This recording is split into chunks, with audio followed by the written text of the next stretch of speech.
thank God for this wonderful privilege God has given us on this Lord's Day, that we could gather together as a full assembly here. നമുക്ക് സഭയായി ഇത്തരത്തിൽ ഒരുമിച്ച് കൂടുവാനായിട്ട് വളരെ അനുഗ്രഹിക്കപ്പെട്ട ഒരു കർത്തൃദിവസത്തിന്റെ അനുഭവം ദൈവം നൽകിയതോർ ദൈവത്തിന് സ്തോത്രം ചെയ്യാം.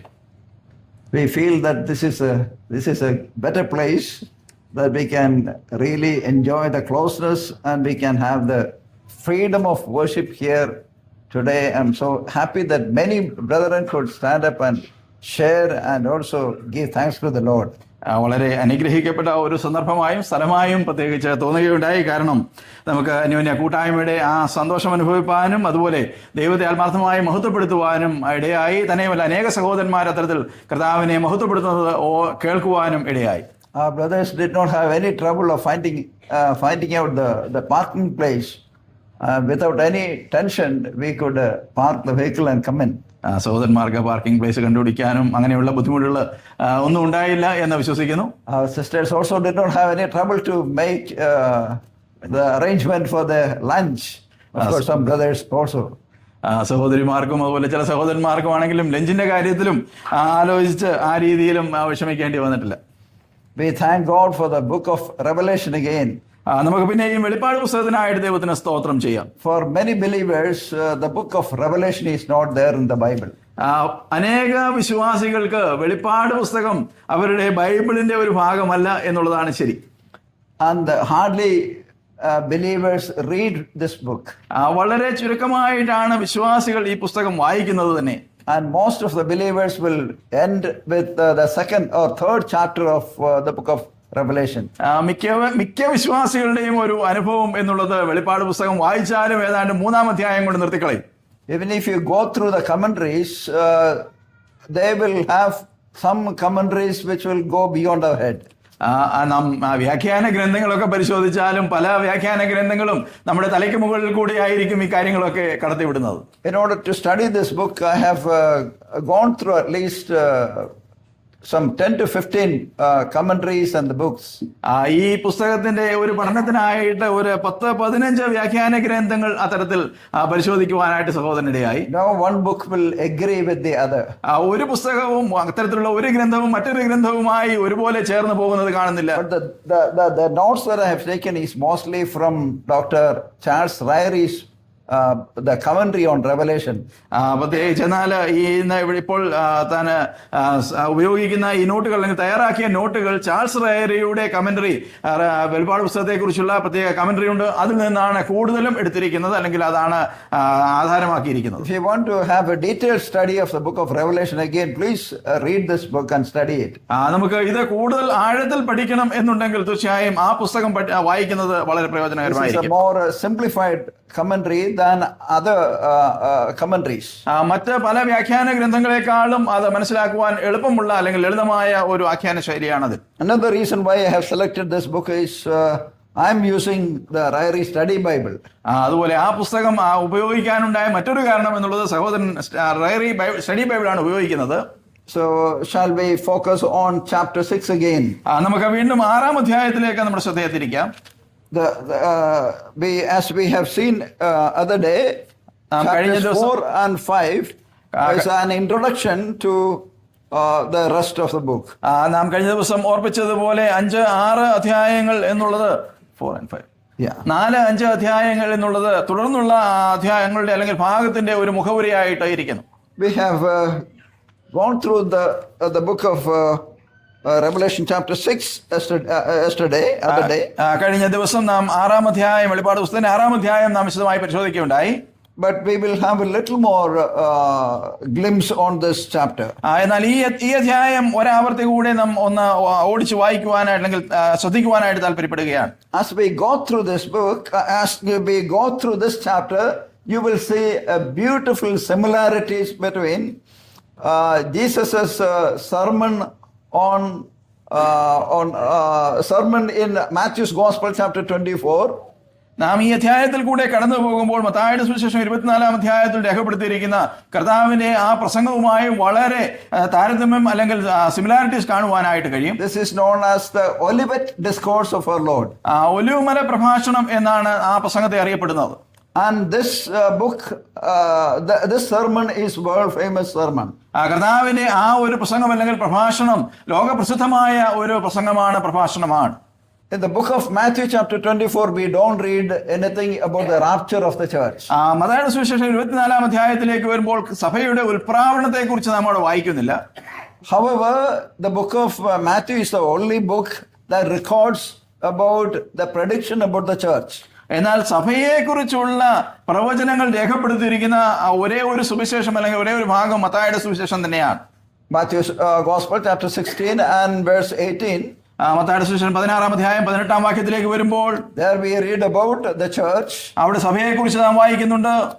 When we come to chapter 18 verse 20, there also we read about the church. 18-ാം അധ്യായം 20-ാം വാക്യത്തിലേക്ക് വരുമ്പോൾ നാം പിന്നെയും സഭയെക്കുറിച്ച് കാണുന്നുണ്ട്. But interestingly, we don't read anything about the rapture of the church in Matthew's Gospel chapter 20. എന്നാൽ രസകരമെന്ന് പറയട്ടെ, ഈ സഭയുടെ ഉൽപ്രാവണത്തെ കുറിച്ച് മത്തായിയുടെ സുവിശേഷം 24-ാം അധ്യായത്തിൽ നാം ഒരു പരാമർശവും കാണുന്നില്ല. At the same time, we will have the similar passages in Mark's Gospel chapter 13 and Luke 21.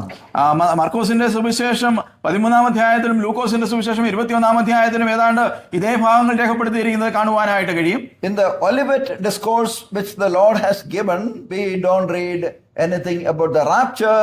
Rather, the Lord is talking about, the Lord was answering the 3 questions the disciples had asked. കർത്താവിന്റെ ആ ഒലിവുമല പ്രഭാഷണത്തിൽ തീർച്ചയായും സഭയുടെ ഉൽപ്രാവണത്തെ കുറിച്ച് കർത്താവ് പറയുന്നില്ലെങ്കിൽ പോലും തന്റെ ശിഷ്യന്മാർ തന്നോട് ഉന്നയിച്ച 3 ചോദ്യങ്ങളുടെ ഉത്തരമാണ് കർത്താവ് നൽകുന്നത്. One question was, when will these things happen? That referring to the destruction of the temple. ആലയത്തിന്റെ നാശത്തെ കുറിച്ച് കേട്ടപ്പോൾ ശിഷ്യന്മാർ ചോദിച്ച ഒരു ചോദ്യം ഇതൊക്കെയും എപ്പോൾ സംഭവിക്കുമെന്നാണ്. Another question, what is the sign of your sign of the end age? അന്ത്യകാലഘട്ടത്തെ കുറിച്ചുള്ള അടയാളങ്ങൾ എന്ത് എന്നുള്ളതാണ് മറ്റേ ശിഷ്യന്മാർ ചോദിച്ച ചോദ്യം. The third question, what are the signs of your second coming?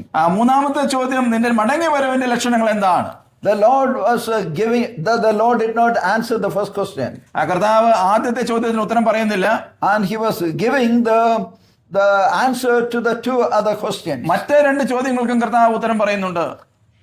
Therefore, all the signs that we read in the book of Matthew chapter 24 are the signs for the end age and also for the second aspect of the Lord's second coming. മത്തായിയുടെ സുവിശേഷം 24-ാം അധ്യായത്തിൽ നാം മുഴുവനായി വായിച്ചാൽ അവിടെ കാണുന്ന 2 ചോദ്യത്തിന്റെ ഉത്തരം നാം ഇപ്പോൾ പറഞ്ഞതുപോലെ, ഒന്ന് അന്ത്യ കാലഘട്ടത്തെ കുറിച്ചും രണ്ടാമത് കർത്താവിന്റെ 2ാം മടങ്ങി വരവിന്റെ 2ാം പാദത്തെ കുറിച്ചുമാണ്. That means there is no sign given for the rapture of the church. അതായത് കർത്താവ് മടങ്ങി വരുമ്പോൾ സഭയുടെ ഉൽപ്രാവണം, സഭ എടുക്കപ്പെടുന്നതിനെ കുറിച്ച് യാതൊരു വിശദീകരണവും അല്ലെങ്കിൽ യാതൊരു അടയാളവും അവിടെ പറഞ്ഞിട്ടില്ല. That's the reason why the church down through the centuries believed that Jesus could come for the church at any moment. അതുകൊണ്ടാണ് നൂറ്റാണ്ടുകളായി സഭ വിശ്വസിക്കുന്നത് കർത്താവായ യേശുക്രിസ്തു ഏതു നിമിഷവും ലോകത്തിലേക്ക് തന്റെ സഭയെ ചേർക്കുവാൻ കടന്നു വരുമെന്ന്. We also believe the same fact. Christ can come at any moment for the church. അതേ സത്യമാണ് നാം വിശ്വസിക്കുന്നത്. ക്രിസ്തു തന്റെ സഭയെ ചേർക്കുവാനായി ഏത് നിമിഷവും കടന്നു വരാം. As we were going through the book of Revelation, the beginning chapters, വെളിപ്പാട് പുസ്തകത്തിന്റെ ആദ്യ അധ്യായങ്ങൾ കൂടി നാം കടന്നു പോകുമ്പോൾ, and we have seen that before chapter 4 begins, already the church disappeared. 4-ാം അധ്യായം ആരംഭിക്കുന്നതിന് മുമ്പായി തന്നെ സഭ അപ്രത്യക്ഷമാകുന്നത് നമുക്ക് കാണുവാനായിട്ട് കഴിയും. In chapters 4 and 5 we see the church in heaven worshiping the Lord. 4-5 അധ്യായങ്ങളിലേക്ക് വരുമ്പോൾ സഭ സ്വർഗ്ഗത്തിലായിരുന്നു ദൈവത്തെ മഹത്വപ്പെടുത്തുന്ന അല്ലെങ്കിൽ ആരാധിക്കുന്ന ചിത്രമാണ് കാണുന്നത്. Chapters 6 through 19 we read about the tribulation period. 6 മുതൽ 19 വരെയുള്ള അധ്യായങ്ങളിലേക്ക് വരുമ്പോൾ മഹോപദ്രവത്തിന്റെ കാലഘട്ടത്തെ കുറിച്ച് കാണാം. And it is the climax of this is the glorious return of our Lord Jesus Christ, as we read in chapter 19 verse 16 onward. അതിന്റെ അന്ത്യ കാലഘട്ടം അല്ലെങ്കിൽ അന്ത്യവിധി അല്ലെങ്കിൽ അതിന്റെ ക്ലൈമാക്സ് എന്നുള്ളത് 19-ാം അധ്യായത്തിൽ കാണുന്നത് പോലെ കർത്താവിന്റെ മഹത്വ പ്രത്യക്ഷതയുടെ ചിത്രമാണ്. If we will have this thoughts in our mind, it's easy to understand this book. നാം ഈ ചിന്ത നമ്മുടെ മനസ്സിൽ വെക്കുന്നുവെങ്കിൽ ഈ പുസ്തകം മനസ്സിലാക്കുന്നത് വളരെ എളുപ്പമായിരിക്കും. Now coming to the Olivet discourse of our Lord and the book of Revelation chapter 6. നമ്മുടെ കർത്താവിന്റെ ഒലിവുമല പ്രഭാഷണവും അതുപോലെ 6-ാം അധ്യായവും നാം ഒന്ന് ചേർത്ത് പരിശോധിക്കുന്ന സ്ഥലത്തേക്ക് വന്നാൽ, See these beautiful comparisons. ഈ മനോഹരമായ താരതമ്യങ്ങളൊന്ന് ശ്രദ്ധിക്കുക. In Matthew chapter 24 verses 6 and 7 we read about the war. മത്തായിയുടെ സുവിശേഷം 24-ാം അധ്യായത്തിന് 6-7 വാക്യങ്ങൾ നാം യുദ്ധത്തെക്കുറിച്ച് വായിക്കുന്നു. Revelation chapter 6 verses 3 and 4 speaks about the same thing. ഈ 6-ാം അധ്യായത്തിന്റെ 3-4 വാക്യങ്ങളിൽ നാം അത് തന്നെ കാണുന്നുണ്ട്, അതേ വിഷയങ്ങൾ കാണുന്നുണ്ട്. Then about the famine in Matthew 24 verse 7 and Revelation chapter 6 verses 5 and 6. തുടർന്ന് നാം ക്ഷാമത്തെ കുറിച്ച് മത്തായിയുടെ സുവിശേഷം 24-7 കാണുന്നു, അതുപോലെ വെളിപ്പാട് പുസ്തകം 6-5-6 വാക്യങ്ങൾ കാണുന്നു. Then famine is followed by death, Matthew chapter 24 verses 7 to 9. ക്ഷാമത്തിന് ശേഷം മരണം കടന്നു വരുന്നത് മത്തായിയുടെ സുവിശേഷം 24-7 മുതൽ 9 വരെയുള്ള വാക്യങ്ങൾ കാണുന്നുണ്ട്. Then Revelation chapter 6 verses 7 and 8. വെളിപ്പാട് പുസ്തകം 6-ാം അധ്യായത്തിന്റെ 7-8 വാക്യങ്ങളിൽ നാം അത് കാണുന്നു. Also we read about the martyrdom in Matthew 24 verses 9 and 10. അതിനുശേഷം ചിലർ കൊല്ലപ്പെടുന്നത് രക്തസാക്ഷികളായി തീരുന്നത് മത്തായിയുടെ സുവിശേഷത്തിൽ 24-9-10 വാക്യങ്ങൾ കാണുന്നു. And from verses 16 to 22. 16-22 വാക്യങ്ങളിലുമുണ്ട്. And the same we find in Revelation chapter 6 verses 9 through 11. അത് തന്നെ നാം വെളിപ്പാട് പുസ്തകത്തിൽ 6-ാം അധ്യായത്തിന്റെ 9 മുതൽ 11 വരെയുള്ള വാക്യങ്ങൾ കാണുന്നുണ്ട്. Then we also read about the sun, the moon are darkened, and also the stars falling down from heaven. തുടർന്ന് നാം വായിക്കുന്നത് ആകാശത്ത് നിന്ന് സൂര്യനും ചന്ദ്രനും താഴേക്ക് വീഴുന്നു, അല്ലെങ്കിൽ നക്ഷത്രങ്ങൾ ഇരുണ്ടു പോകുന്ന ചിത്രമൊക്കെ ഉണ്ട്. Matthew 24 verse 29. മത്തായിയുടെ സുവിശേഷം 24-29. And Revelation chapter 6 verses 12 to 14. വെളിപ്പാട് 6-12 മുതൽ 14 വരെയുള്ള വാക്യങ്ങൾ. Then we also read about the divine judgment. അതിനുശേഷമുള്ള വലിയ ന്യായവിധിയെ കുറിച്ച് നാം കാണുന്നു. Matthew 24 verses 32. മത്തായിയുടെ സുവിശേഷം 24-32 വാക്യം. Then onward chapter 25 and verse 26. 24-32 മുതൽ 25-26 വരെയുള്ള ഭാഗങ്ങൾ. Revelation chapter 6 is concluded with the divine judgment. അതുപോലെ വെളിപ്പാട് പുസ്തകത്തിന്റെ 6-ാം അധ്യായവും അവസാനിക്കുന്നത് ആ വലിയ സ്വർഗീയ ന്യായവിധിയെ കുറിച്ച് വിവരിച്ചുകൊണ്ടാണ്. Therefore we have this beautiful comparison between Matthew 24 and Revelation 6. അതുകൊണ്ട് തന്നെ വളരെ മനോഹരമായ ഒരു താരതമ്യ പഠനം നമുക്ക് ഈ രണ്ട് ഭാഗങ്ങളും ചേർത്ത് ചിന്തിക്കുവാനും പഠിക്കുവാനും കാണുവാനും കഴിയും. Now let's come to Revelation chapter 6 verses 1 and 2. നമുക്കിപ്പോൾ വെളിപ്പാട് പുസ്തകം 6-ാം അധ്യായത്തിന്റെ 1-2 വാക്യങ്ങളിലേക്ക് മടങ്ങി വരാം. The day we have seen that the scroll was taken from the hands of God the Father by our Lord Jesus Christ. നാം കഴിഞ്ഞ ദിവസം കാണുകയുണ്ടായി ആ പുസ്തകത്തിന്റെ ചുരുള് കർത്താവായ യേശുക്രിസ്തു പിതാവായ ദൈവത്തിൽ നിന്ന് വാങ്ങി അല്ലെങ്കിൽ സ്വീകരിച്ചു എന്നുള്ളത്. The Lamb is worthy to take this book and open the scroll. നാം കണ്ടു കുഞ്ഞാട് ആ പുസ്തകം വാങ്ങുവാനും തുറക്കുവാനും യോഗ്യൻ എന്ന്. And also we have seen this is a book or the scroll that deals with the redemption of the earth. അതുപോലെ തന്നെ നാം കാണുകയുണ്ടായി ഈ ചുരുൾ അല്ലെങ്കിൽ ഈ പുസ്തകം വെളിപ്പെടുത്തുന്ന സത്യം എന്നുള്ളത് ഭൂമിയുടെ വീണ്ടെടുപ്പിന്റെ ചിത്രമാണ്. And we read here the first two verses chapter 6. 6-ാം അധ്യായത്തിന്റെ ആദ്യത്തെ 2 വാക്യങ്ങൾ നാം വായിക്കുന്നത്, when the first seal is opened, കുഞ്ഞാട് മുദ്രകളിൽ ഒന്ന് പൊട്ടിച്ചപ്പോൾ, ഒന്നാം മുദ്ര പൊട്ടിക്കപ്പെട്ടപ്പോൾ, and the 4 living creatures said as with one voice of thunder, come. നാം കാണുന്നത് 4 ജീവികൾ ഒന്ന് ഇടിമുഴക്കം പോലെ പറയുന്നത് എന്താണ്? നീ വരിക എന്ന്. And then we read in verse 2, and I looked and behold a white horse. 2-ാം വാക്യം നാം തുടർന്ന് വായിക്കുന്നു, അപ്പോൾ ഞാനൊരു വെള്ള കുതിരയെ കണ്ടു, and he who sat on it had a bow. അതിന്മേൽ ഇരിക്കുന്നവന്റെ കയ്യിൽ ഒരു വില്ലുണ്ട്. And interestingly we don't read about the arrows here. വളരെ മറ്റൊരു മനോഹരമായ കാര്യം, വില്ലുണ്ട് പക്ഷേ അമ്പ് അവിടെ കാണുന്നില്ല. So it looks like a person is coming with a bow, with authority and sitting on a horse, but he does not use any weapons to overcome. നമുക്കിവിടെ കാണുവാൻ കഴിയുന്നത് ഒരുവൻ വളരെ മനോഹരമായ രീതിയിൽ കുതിരപ്പുറത്ത് കയറി വരുന്നു, താൻ വിജയശ്രീലാളിതനായിട്ട് വില്ലുമായിട്ട് വരികയാണ്. എന്നാൽ മറ്റൊരു നാശത്തിലേക്ക് അല്ലെങ്കിൽ അമ്പെയ്ത് ഒരു യുദ്ധത്തിനായിട്ടോ പ്രശ്നത്തിനായിട്ടോ പോകുന്നില്ല. When we come to chapter 19, there we read about another rider coming on a white horse. 19-ാം അധ്യായത്തിലേക്ക് വരുമ്പോൾ പിന്നെയും മറ്റൊരു ഓട്ടക്കാരൻ അല്ലെങ്കിൽ കുതിരപ്പുറത്ത് മറ്റൊരുവൻ വരുന്നത് കാണുവാനായിട്ട് കഴിയും. That is explicitly talking about our Lord's return. നമ്മുടെ കർത്താവിന്റെ മടങ്ങിവരവിനെ കുറിച്ചാണ് അവിടെ പറയുന്നത്. Now many people misunderstand and they say that these two are talking about the same. ഇത് രണ്ടും ഒന്നിനെ കുറിച്ചാണ് അല്ലെങ്കിൽ ഒരാളെ കുറിച്ചാണ് പറയുന്നത് എന്ന് അനേകർ തെറ്റിദ്ധരിക്കാറുണ്ട്, പറയാറുണ്ട്. Now look at the differences between these two passages. എന്നാൽ ഈ രണ്ട് ഭാഗങ്ങളും തമ്മിലുള്ള വ്യത്യാസങ്ങളൊന്ന് പരിശോധിക്കുക. We see in chapter 19, 19-ാം അധ്യായത്തിലേക്ക് വരുമ്പോൾ that we don't read anything about the further judgments. അതിനുശേഷം ഒരു ന്യായവിധിയെ കുറിച്ച് നാം കാണുന്നില്ല. Whereas in chapter 6 we read about many judgments following after the first seal. എന്നാൽ 6-ാം അധ്യായത്തിൽ നമുക്ക് കാണുവാൻ കഴിയുന്നത് ഒന്നാം മുദ്ര പൊട്ടിച്ചതിന് ശേഷം അനേക ന്യായവിധികൾ തുടർന്ന് വരുന്നുണ്ട്. And both the riders were wearing crowns. രണ്ട് കുതിരപ്പുറത്ത് വരുന്ന രണ്ടുപേരും കിരീടധാരികളായിട്ടാണ് വരുന്നത്. From our English Bible it's difficult to understand the difference. English ബൈബിളിൽ നിന്ന് ഈ വ്യത്യാസം മനസ്സിലാക്കുന്നത് അല്പം പ്രയാസമാണ്. But in a Greek Bible you will see the word for crown is Stephanos. എന്നാൽ നമുക്ക് ഗ്രീക്ക് ഭാഷയിലെ യവന ഭാഷയിൽ പരിശോധിച്ചാൽ ഈ കിരീടത്തിന്റെ ഉപയോഗിച്ചിരിക്കുന്ന വാക്ക് സ്റ്റെഫാനോസ് എന്ന വാക്കാണ്. But the one who is riding the horse in chapter 19 is having a crown.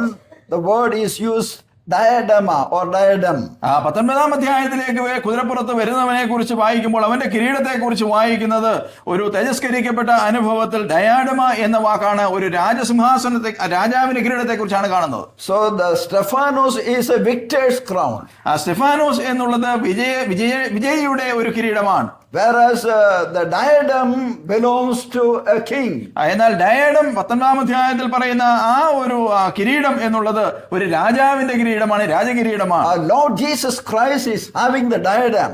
നമ്മുടെ കർത്താവായ യേശു ക്രിസ്തു കടങ്ങി വരുന്നത് ഡയാഡം അഥവാ രാജ കിരീടവുമായിട്ടാണ്. Whereas this victor is coming, victor who is Antichrist, he will be having a victor's crown. എന്നാൽ നാം ആദ്യം കണ്ട ആ വിജയശീലനായി കടന്നു വരുന്നവനെ കുറിച്ച് നാം കണ്ടത് അന്ത്യക്രിസ്തുവിനെ കുറിച്ചാണ്. അവൻ വിജയിച്ചതിന്റെ ഒരു കിരീടവുമായിട്ടാണ് വരുന്നത്. And thirdly, the appearance of Christ on earth at this point in the book is incongruous. അതുപോലെ തന്നെ നാം മനസ്സിലാക്കേണ്ട ഒരു കാര്യം, കർത്താവായ യേശു ക്രിസ്തു ഈ ഭൂമിയിൽ ആ കാലഘട്ടത്തിൽ അല്ലെങ്കിൽ ആ സന്ദർഭത്തിൽ അവതരിക്കുക എന്നുള്ളത് യാഥാർത്ഥ്യത്തോട് ചേർന്ന് നിൽക്കുന്നതല്ല. The rider is Antichrist who goes forth conquering at the very beginning of the tribulation. ഇവിടെ നാം കുതിരപ്പുറത്ത് വരുന്നവനെ കുറിച്ച് വായിക്കുന്നത് അന്ത്യക്രിസ്തുവാണ്. തന്നെയുമല്ല, ഈ മഹോപദ്രവ കാലഘട്ടത്തിലെ ആദ്യ സന്ദർഭത്തിൽ അല്ലെങ്കിൽ ആ ഒരു കാലഘട്ടത്തിൽ സകലവും പിടിച്ചടക്കുവാനായി പുറപ്പെടുന്ന ഒരുവനാണ്. We also read about him in Daniel chapter 9 and verse 26. ദാനിയേലിന്റെ പുസ്തകം 9-ാം അധ്യായം 26-ൽ നാം അത് കാണുന്നുണ്ട്. There we read about he is known as the prince of the people. അവിടെ ജനത്തിന്റെ പ്രഭുവായിട്ട് കടന്നു വരുന്നതിനെ കുറിച്ചാണ് അവിടെ വായിക്കുന്നത്. And the method of conquest at this time, however, does not seem to be by open hostilities. ആ രീതിയിൽ പിടിച്ചടക്കുവാനായി അവൻ ആദ്യ കാലഘട്ടത്തിൽ ഉപയോഗിക്കുന്ന രീതി എന്നുള്ളത് തുറന്ന ഒരു യുദ്ധത്തിന്റെ രീതിയല്ല. At the beginning the peace was still prevalent in the world. ആദ്യ കാലഘട്ടത്തിൽ സമാധാനം ലോകത്തിൽ വ്യാപിച്ചിരിക്കുന്ന അല്ലെങ്കിൽ ഉണ്ടായിരുന്ന ഒരവസ്ഥയാണ്. But only when we come to the second seal opened, we see that the peace is removed. എന്നാൽ രണ്ടാം മുദ്ര പൊട്ടിക്കുമ്പോഴാണ് അത്തരത്തിൽ ഉണ്ടായിരുന്ന സമാധാനം നീക്കപ്പെടുന്നത്. When the first seal was broken, ആദ്യത്തെ മുദ്ര പൊട്ടിക്കുമ്പോൾ the white horse appears and the one who rides on it. ആ വെള്ളക്കുതിരയും അതിന്റെ മുകളിൽ ഇരിക്കുന്നവനും കാണപ്പെടുന്നു. And we read here he went out conquering and to conquer. നാം ഇവിടെ വായിക്കുന്നത് അവൻ ജയിക്കുന്നവനായും ജയിക്കുവാനായും പുറപ്പെട്ടു എന്നാണ്. In 1 Thessalonians chapter 5 and verse 3, 1 തെസ്സലോനിക്കർ 5:3 വരുമ്പോൾ there also we read about the end times. നാം അന്ത്യകാലഘട്ടത്തെ കുറിച്ച് അവിടെയും കാണുന്നുണ്ട്. We read in verse 3, 1 തെസ്സലോനിക്കർ 5:3 നാം വായിക്കുന്നത്, അവർ സമാധാനമെന്നും നിർഭയമെന്നും പറയുമ്പോൾ ഗർഭിണിക്ക് പ്രസവവേദന വരും പോലെ അവർക്ക് പെട്ടെന്ന് നാശം വന്ന് ഭവിക്കും. അവർക്ക് തെറ്റിയൊഴിയാവതല്ല. The whole world is looking for peace today. സർവ്വ ലോകവും ഇന്ന് സമാധാനത്തെ നോക്കി കാംക്ഷിക്കുകയാണ്. And some peace makers will come and they will try to make some peace treaty. ചില സമാധാന ഉടമ്പടികൾ സ്ഥാപിക്കുവാനായി ചിലർ കടന്നു വരികയും അത്തരത്തിലുള്ള ഉടമ്പടികൾ സ്ഥാപിക്കുകയും ചെയ്യും. They will try to make peace between the countries or the nations who are which are fighting each other. അന്യോന്യം യുദ്ധം ചെയ്യുന്ന ദേശങ്ങളുമായി രാജ്യങ്ങൾ തമ്മിൽ ഒക്കെയും സമാധാനം സ്ഥാപിക്കുവാനായി അവർ പുറപ്പെടുകയും അവർ സ്ഥാപിക്കുകയും ചെയ്യും. But they have their political motive behind. എന്നാൽ അതിന്റെ പുറകിൽ വ്യാപരിക്കുന്നത് അവരുടെ രാഷ്ട്രീയ ലക്ഷ്യങ്ങളാണ്. But here comes a man who is riding on the white horse and he will try to make peace. എന്നാൽ ഇവിടെ നാം വായിക്കുന്നത് വെള്ളക്കുതിരപ്പുറത്ത് വരുന്ന ഒരുവനെ കുറിച്ചാണ്. അവൻ സമാധാനം ഉണ്ടാക്കുവാൻ പോകുന്നു അല്ലെങ്കിൽ ശ്രമിക്കുന്നു. But he cannot make a permanent peace in this world. എന്നാൽ സ്ഥായിയായ ഒരു സമാധാനം ഈ ലോകത്തിൽ ഉണ്ടാക്കുവാനായിട്ട് അവന് കഴിയുകയില്ല. In Daniel chapter 9 verses 24 onward we read that he will make a covenant with the people of Israel for 1 week. ദാനിയേലിന്റെ പുസ്തകം 9-ാം അധ്യായത്തിലേക്ക് വരുമ്പോൾ ഒരാഴ്ചക്കാലത്തേക്ക് ഇസ്രായേൽ ജനവുമായി ഒരു ഉടമ്പടി ചെയ്യുന്ന ഒരുവനെ അവിടെ നമുക്ക് കാണുവാൻ കഴിയുന്നുണ്ട്. None other than the Antichrist. അത് മറ്റാരുമല്ല, അന്തിക്രിസ്തുവാണ്. And this is he will make this peace covenant with the people of Israel for 1 week. But this is not going to be permanent. ഒരു ആഴ്ച കാലഘട്ടത്തിലേക്ക്, ഒരാഴ്ച വട്ടത്തിലേക്കുള്ള ഒരു സമാധാനം അവൻ സ്ഥാപിക്കുമെന്നുള്ളത് ശരിയാണ്. എങ്കിലും ഇത് സ്ഥായിയായി നിലനിൽക്കുകയില്ല. Beloved brothers and sisters, even if we find some kind of peace in this world, it's not permanent. പ്രിയ സഹോദരി സഹോദരന്മാരെ, ഈ ലോകത്തിൽ നാം ചില സമാധാനത്തിന്റെ അവസ്ഥകളൊക്കെ ചിലപ്പം കണ്ടെന്ന് വന്നേക്കാം. ഇതൊന്നും സ്ഥായിയായി നിലനിൽക്കുവാൻ പോകുന്നതല്ല. All the peace treaties have ended up with a great peacelessness and war. എല്ലാ സമാധാന ഉടമ്പടികളും അവസാനം സമാധാനമില്ലാത്ത അവസ്ഥയും യുദ്ധത്തിലുമാണ് ചെന്ന് അവസാനിക്കുന്നത്. That's what we come across the history. അങ്ങനെയാണ് നാം ചരിത്രത്തിലൊക്കെയും കണ്ടിട്ടുള്ളത്.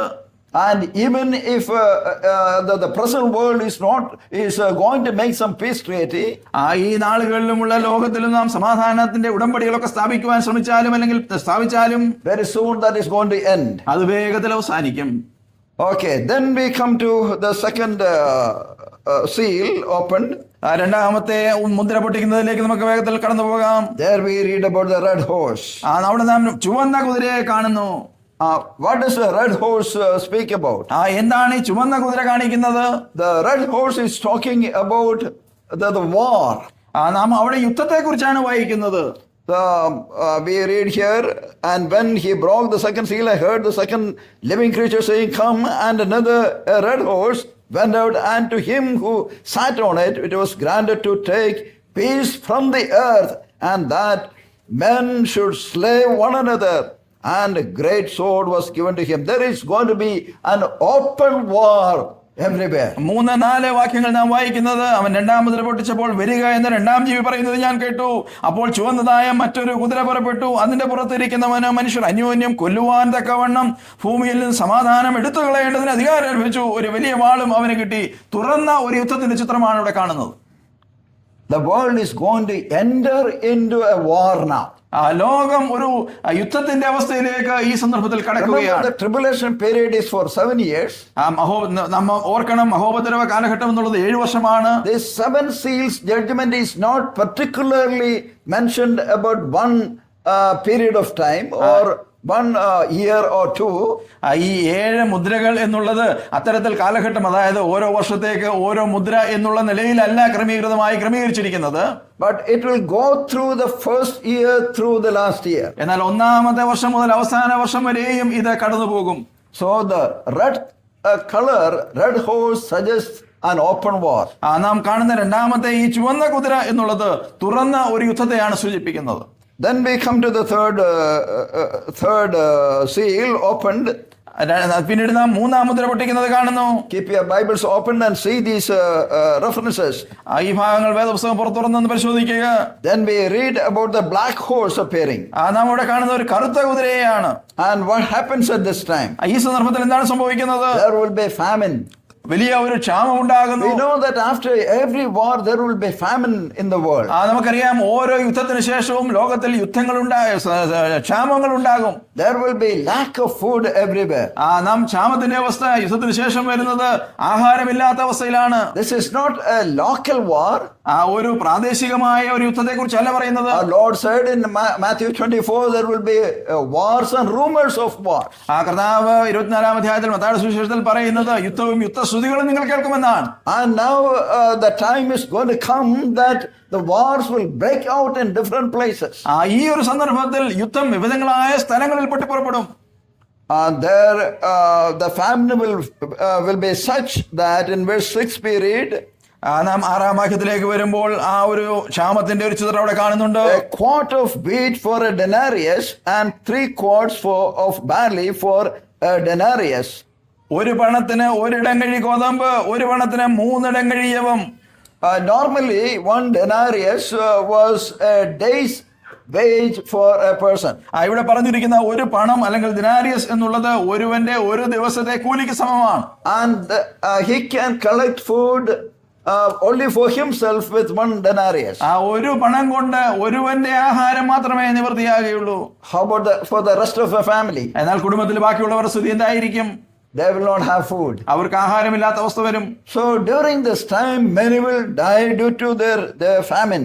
ഈ ക്ഷാമത്തിന്റെ കാലഘട്ടത്തിൽ അനേകർ ഈ ക്ഷാമ മുഖാന്തരം മരണപ്പെടും. And the tribulation period will be such that many will die due to hunger. നാം ആ മഹോപദ്രവ കാലഘട്ടത്തെ കുറിച്ച് നാം മനസ്സിലാക്കേണ്ടത് അനേകർ വിശപ്പ് മൂലം മരിക്കുന്ന അവസ്ഥ ഉണ്ടാകും. And next we come to the 4th seal. പിന്നീട് നാം 4-ാം മുദ്രയെ കുറിച്ച് കാണുന്നു. The color of the 4th horse is ashen. 4-ാമത്തെ മുദ്രയുടെ 4-ാമത് വരുന്ന കുതിരയുടെ ചിത്രം നാം മലയാളത്തിൽ വായിക്കുന്ന മഞ്ഞ നിറം എന്നാണ്.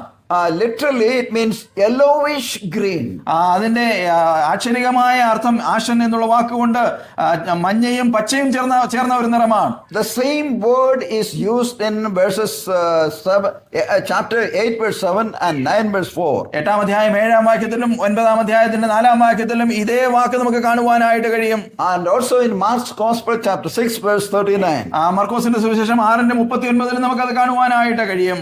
And there all we read about the greenish color. നാം അവിടെയൊക്കെ ഒരു പച്ച നിറത്തെ കുറിച്ചാണ് കാണുന്നത്. This rider only among 4 horsemen is named. He is called death in this passage. ഈ വരുന്ന ഒരുവന് മാത്രമേ പേര് പ്രത്യേകമായി പറഞ്ഞിട്ടുള്ളൂ. അവന്റെ പേര് മരണം എന്നാണ്. And he will claim many people in death. അനേകരെ മരണത്തിൽ താൻ പിടിക്കും അല്ലെങ്കിൽ എടുത്തുകൊള്ളും. Death is a reality. മരണം എന്നുള്ളത് ഒരു യാഥാർത്ഥ്യമാണ്. There will be physical death. നമുക്ക് ആക്ഷരികമായ മരണമുണ്ടാകും, ശാരീരികമായ മരണമുണ്ടാകും. And also there will be an eternal death. അതുപോലെ ഒരു നിത്യമായ മരണത്തിന്റെ അവസ്ഥയുണ്ട്. Death basically means separation.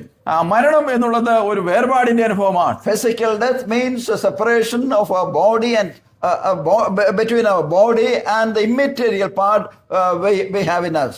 നമ്മുടെ ശാരീരിക മരണം എന്നുള്ളതിന്റെ അർത്ഥം നമ്മുടെ ശരീരവും നമ്മുടെ ഉള്ളിൽ ആന്തരികമായി മർത്യമല്ലാത്ത ഒരു വിഷയമുണ്ട്. നമ്മുടെ ആത്മാവ് ദേഹി എന്നുള്ളതുമായിട്ടുള്ള വേർപെടുത്തലാണ്. Now spiritual death is a man is spiritually separated from God who is holy and righteous. ആത്മീക മരണം എന്നുള്ളത് നീതിമാനായ ദൈവത്തിൽ നിന്ന് മനുഷ്യനുള്ള വേർപാടിന്റെ അനുഭവമാണ്. And Bible also speaks about an eternal death. തിരുവചനം അതുപോലെ ഒരു നിത്യമായ മരണത്തെ കുറിച്ച് പറയുന്നുണ്ട്. That is an eternal separation from the holy and righteous God. That's going to be in hellfire.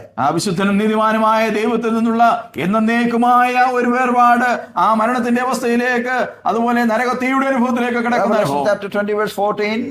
നാം പുസ്തകം 20:14 we read it as the lake of fire. നാം അവിടെ അഗ്നിയെ കുറിച്ച് വായിക്കുന്നുണ്ട്. Lake of fire. What is that? Agnikadal. Deepaiga. Okay. So also chapter 21 verse 8 we read the same. 21 verse 8. 21:8 നാം അത് വായിക്കുന്നുണ്ട്. Yeah. So the effect of this judgment is such that 1/4 of the population of the earth is going to be killed. ഈ ന്യായവിധിയുടെ ആത്യന്തിക ഫലം എന്നുള്ളത് 1/4 ആ നാളുകളിലുള്ള ജനതയുടെ 1/4 ആൾക്കാർ മരണപ്പെടും. And also when we come to chapter 9 verse 18, പിന്നീട് 9-ാം അധ്യായത്തിന്റെ 18-ാം വാക്യത്തിലേക്ക് വരുമ്പോൾ again another 1/3 will be killed. അതിനുശേഷം പിന്നീടുള്ളതിന്റെ ഒരു 3/4 പിന്നെയും കൊല്ലപ്പെടുന്നു. So these are the 4 seals. ഇതാണ് 4 മുദ്രകൾ. Okay. So the means of extermination are 4. നമുക്ക് ഇതിന്റെ അന്ത്യം അല്ലെങ്കിൽ മരണത്തിന്റെ അല്ലെങ്കിൽ രീതിയിൽ നിവർത്തിക്കപ്പെടുന്നതിന്റെ മുഖാന്തരങ്ങൾ 4 ആണ്. We have seen about war. ഒന്ന് നാം യുദ്ധത്തെക്കുറിച്ച് കണ്ടു, hunger, രണ്ട് വിശപ്പ് കണ്ടു, death, മരണം കണ്ടു, and also the wild beasts. അതിനുശേഷം നാം മൃഗങ്ങളെയൊക്കെ ഇവിടെ കാണുന്നുണ്ട്, കാട്ടുമൃഗങ്ങളെയൊക്കെ കാണുന്നുണ്ട്. And nowadays in Kerala, this is a big headache for our people. കേരളത്തിൽ ഇന്ന് നമ്മുടെ ആൾക്കാർക്കൊക്കെ വലിയ പ്രശ്നമായിരിക്കുന്ന ഒരവസ്ഥയാണല്ലോ ഇത്. People cannot kill the wild beasts, മനുഷ്യന് കാട്ടുമൃഗങ്ങളെ കൊല്ലുവാൻ അധികാരമില്ല. but they can come and kill human beings. No case against them. എന്നാൽ അവർക്ക് കടന്നു വന്ന മനുഷ്യരെ കൊല്ലുവാനായിട്ട് കഴിയും. യാതൊരു കേസും അവർക്കെതിരെയില്ല. Today, any program to feed people is going to be miserable. ഇന്ന് ഈ നാളുകളിൽ മനുഷ്യന് ആഹാരം കൊടുക്കുവാനായി ശ്രമിക്കുന്ന ഏത് ശ്രമവും പരാജയമാണ്. Any attempt to bring peace in this world is in vain. ലോകത്തിലേക്ക് സമാധാനം കൊണ്ടുവരാനായി നടത്തുന്ന എല്ലാ ശ്രമങ്ങളും പരാജയമാണ്. Man cannot have control on plagues. മനുഷ്യന് അത്തരത്തിലുള്ള പ്രയാസങ്ങളിൽ നിന്ന്, വ്യാധികളിൽ നിന്ന് അതിനെ നിയന്ത്രിക്കുവാനായിട്ട് കഴിയുകയില്ല. So there is going to be a worldwide calamities in this world. എന്നാൽ ആ നാളുകളിൽ ലോകമാകമാനം അനേക വലിയ പ്രശ്നങ്ങൾ ഉണ്ടാകാൻ പോവുകയാണ്. Now look at this four means of death. Yeah. ഈ മരണത്തിന്റെ 4 മുഖാന്തരങ്ങളെ കുറിച്ച് നമുക്കൊന്ന് ശ്രദ്ധിക്കാം. Yeah, see the 4 horses here, the color of these 4 horses. അതിനെ ചിത്രീകരിച്ചിരിക്കുന്ന 4 കുതിരകൾ, അവരുടെ 4 നിറങ്ങൾ: white, red, then വെള്ള, ചുവപ്പ്, black, കറുത്തത്, then the vegetation color. പിന്നീട് പച്ച നിറമുള്ള അല്ലെങ്കിൽ പച്ചമഞ്ഞ. Yeah, if you look at some of the colors of the flags in the world, ഈ ലോകത്തിലുള്ള രാജ്യങ്ങളുടെ കൊടികൾ നാം ഒന്ന് പരിശോധിച്ചാൽ, I do not know why the scripture is talking about these 4 colors. എന്തുകൊണ്ടാണ് തിരുവചനം ഈ 4 നിറങ്ങളെ കുറിച്ച് പറയുന്നത് എന്ന് എനിക്കറിയില്ല. At least 9 countries in the world, all located in our area, are having their flags also have the same 4 colors. ഏതാണ്ട് ഈ ഭാഗത്തുള്ള 9 രാജ്യങ്ങളുടെ കൊടികൾ പരിശോധിച്ചാൽ, അവരുടെ ദേശീയ പതാകകൾ പരിശോധിച്ചാൽ ഈ 4 നിറങ്ങളാണ് അവർ ഉപയോഗിച്ചിരിക്കുന്നത്. These are the flags with the pan-Arab colors, they call it. അവർ അതിനെ പാൻ അറബ് കളേഴ്സ് എന്നാണ് വിളിക്കുന്നത്. How are they related to the biblical prophecy? എങ്ങനെയാണ് ദൈവവചനത്തിലുള്ള പ്രവചനങ്ങളുമായി അവ ചേർന്നിരിക്കുന്നത്? I am restrained now to explain further. അത് അധികം അങ്ങോട്ട് വിശദീകരിക്കുവാനായിട്ട് അവകാശമില്ല. Okay, now see that the world is going to come to an end now. നാം മനസ്സിലാക്കേണ്ട കാര്യം, ലോകം അതിന്റെ അന്ത്യത്തിലേക്ക് നീങ്ങിക്കൊണ്ടിരിക്കുകയാണ്. The fulfillment is going to be occurred somewhere around our area where we are now. നാം ഇപ്പോൾ ആയിരിക്കുന്ന ഈ ഭാഗത്ത് അല്ലെങ്കിൽ ഇതിന്റെ ചുറ്റുപാടുമാണ് ഇതിന്റെ നിവൃത്തി ഉണ്ടാകുവാനായിട്ട് പോകുന്നത്. Now coming to the 5th seal, 5ാമത്തെ ആ മുദ്രയിലേക്ക് നാം വന്നാൽ, we read in chapter 6 verses 9 to 11. 6-ാം അധ്യായം 9 മുതൽ 11 വരെയുള്ള വാക്യങ്ങൾ. There will be martyrdom. അതിനുശേഷം മരണമുണ്ടാകുന്നു, രക്തസാക്ഷികൾ ഉണ്ടാകുന്നു. Verse 9 we read, I saw underneath the altar the souls of those who had been slain because of the word of God and because of the testimony which they had maintained. നാം അവിടെ 9-ാം വാക്യത്തിലേക്ക് വരുമ്പോൾ, അവൻ 5-ാം മുദ്ര പൊട്ടിച്ചപ്പോൾ ദൈവവചന നിമിത്തവും തങ്ങൾ പറഞ്ഞ സാക്ഷ്യം ഹേതുവായും അറുക്കപ്പെട്ടവരുടെ ആത്മാക്കളെ ഞാൻ യാഗപീഠത്തിങ്കൽ കീഴിൽ കണ്ടു. Now the scene is shifted from this earth to heaven. ഇവിടെ നമുക്ക് കാണുവാൻ കഴിയുന്നത് മുദ്രയുടെ ആ ഒരു പ്രവൃത്തി എന്നുള്ളത് ഭൂമിയിൽ നിന്ന് സ്വർഗത്തിലേക്ക് മാറ്റപ്പെടുകയാണ്. And the souls of these martyrs are found. ഈ മരിച്ചവരുടെ ആത്മാക്കൾ അല്ലെങ്കിൽ അവരുടെ ദേഹികളെ അവിടെ കാണുന്നു. And they are crying. Our കരഞ്ഞുകൊണ്ടിരിക്കുകയാണ്.